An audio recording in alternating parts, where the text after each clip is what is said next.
Greetings. So tomorrow in the morning, this game is on. So for Europe, I'm going ahead and doing the preview tonight because while it's late for me, it's morning for people in Europe, and you guys have the second of a back-to-back game situation to watch.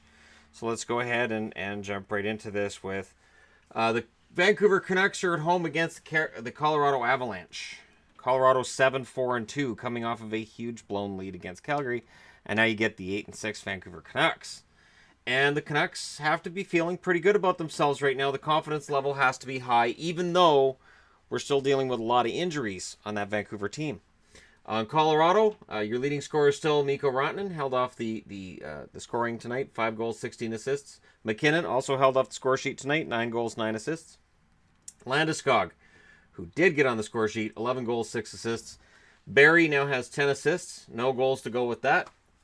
Soderberg, 5 goals, 3 assists. Kerfoot, 1 goal, 7 assists. Eric Johnson with 6 assists. And there's Wilson with 4 goals and 1 assist. On the Vancouver side of things, Elias Peterson, however he wants it pronounced, however everybody else wants it pronounced, I don't care. 7 goals and 3 assists. I don't care how you pronounce this name. The guy's been awesome. Horvat, 7 goals, 3 assists as well. More games played by Horvat, obviously. Virtanen, 5 goals and 2 assists. Besser, 2 goals and 5 assists. Baertschi with 3 goals and 3 assists. Granlund, 2 goals, 3 assists. Stetcher, a goal and 4 assists. And Edler, 5 assists, despite the fact that he's not going to be playing for a while. You know, the interesting thing, too, is looking at the leading scorers. It's strange to me how, Virtanen's had a good couple of games. He's had 3 goals. And there's still that undercurrent of, the guy sucks. He sucks. It's nothing. He sucks. It's really weird to me because anybody else, and I think there's a negative attachment some fans have towards Vancouver. I do. And I know fans in Toronto can identify with this too, where no matter what Toronto does, you're going to have people who say Maple laughs and the team's going to suck. And this happens with Vancouver, where the assumption is that Virtanen's a bust. Therefore, when he goes on a little bit of a scoring binge like this, he's a bust anyways. It doesn't matter. Goaltending. Varlamov came back to earth tonight. 2.12 goals against, 936 save percentage. Grubauer, 2.76 goals against, 916 save percentage. Vancouver side of things, Nilsson, who of course is hurt, 2.67 goals against and a 912 save percentage. And Markstrom, 296 goals against average and a 911 save percentage. And I would expect Markstrom to play every single game until Nilsson comes back, because Bachman last year was shaky for the Canucks. And while I wanted to see him in net once I saw him, I was like, yeah, no, it's okay. The year before, he was pretty darn good, though, right? So there's that. All right, let's keep her going. I just had to go in and edit the video that I just uploaded for the review tonight. So yeah, I would expect Markstrom to play every game. Let's look at goal differentials. Even after tonight's game, it's still pretty good for Colorado. 46-32 is their goal differential. Vancouver's 39-44. But they've been playing better lately than that goal total would suggest. Special teams, 15.8% power play for Colorado, 71.7% penalty kill for a total of 87.5. Vancouver, 17.5% power play, 83.3% penalty kill for a total of 100.8. So Vancouver's come down. I think that can be expected when you look at some of the injuries they've had. They're missing Baertschi. They're missing some players, and they're still managing to eke out some wins. It's hard not to feel good about that, and I know it's probably not going to last, but it's hard not to feel good about it. Next up, this is a matchup of two teams that were not expected to be much of anything this year. Now, in Carolina's case, they got off to a fantastic start. They were 4-0-1, and they've been 2-5 since then. So they're trying to pull out of that, and meanwhile, Arizona started off in the opposite direction. I believe they were 1-4, and now they're 6-5.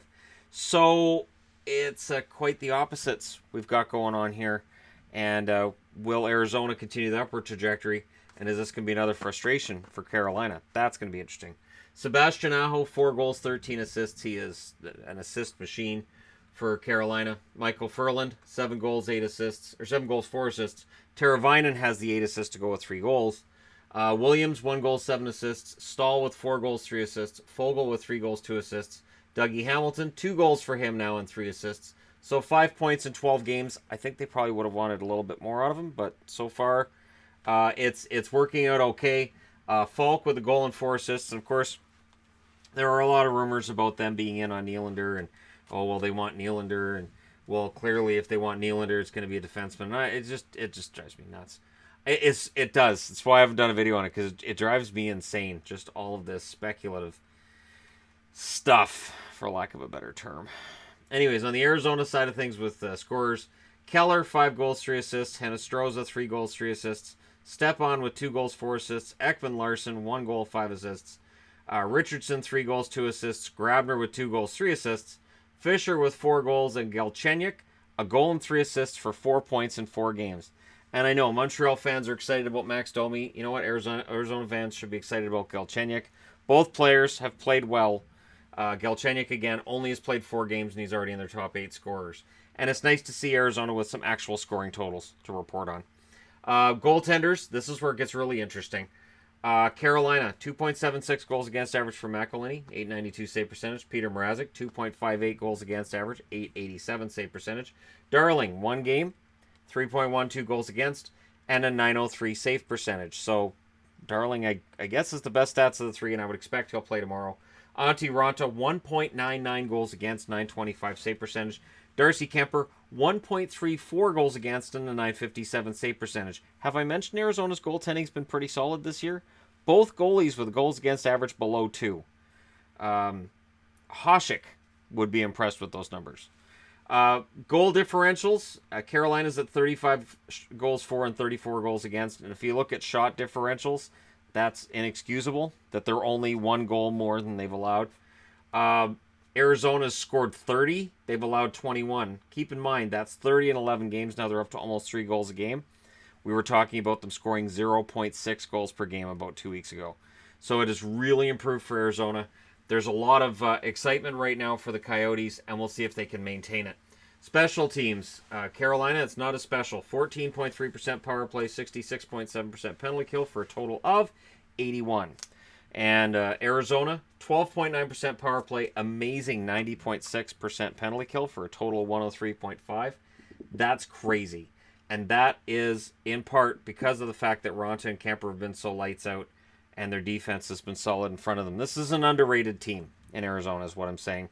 And Carolina is going to see that tomorrow. It's going to be interesting to see who controls the shot clock because both teams put up more shots than the other team almost every night.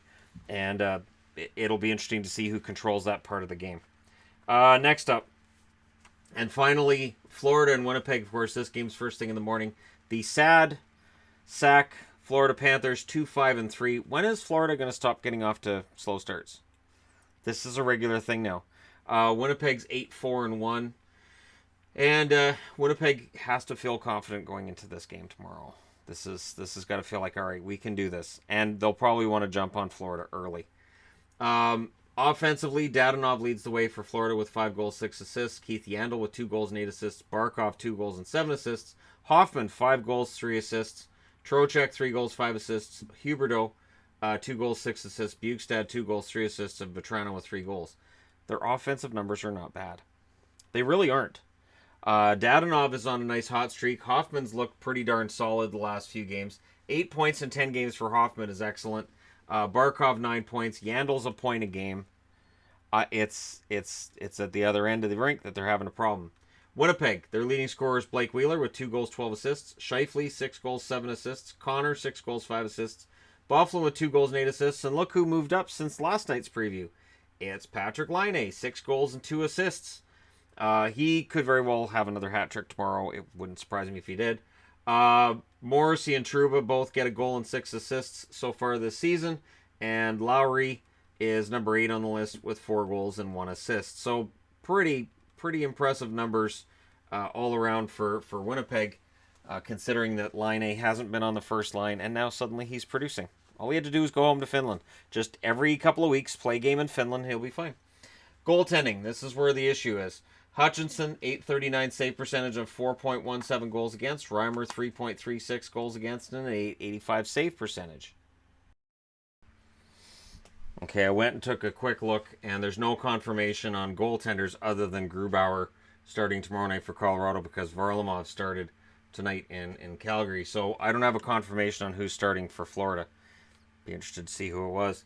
Anyways, on the Winnipeg side of things, Brossoit 1.67 goals against, 957 save percentage. I expect him to play. Hellebuck 2.90 goals against and a 911 save percentage for him. Goals for and against.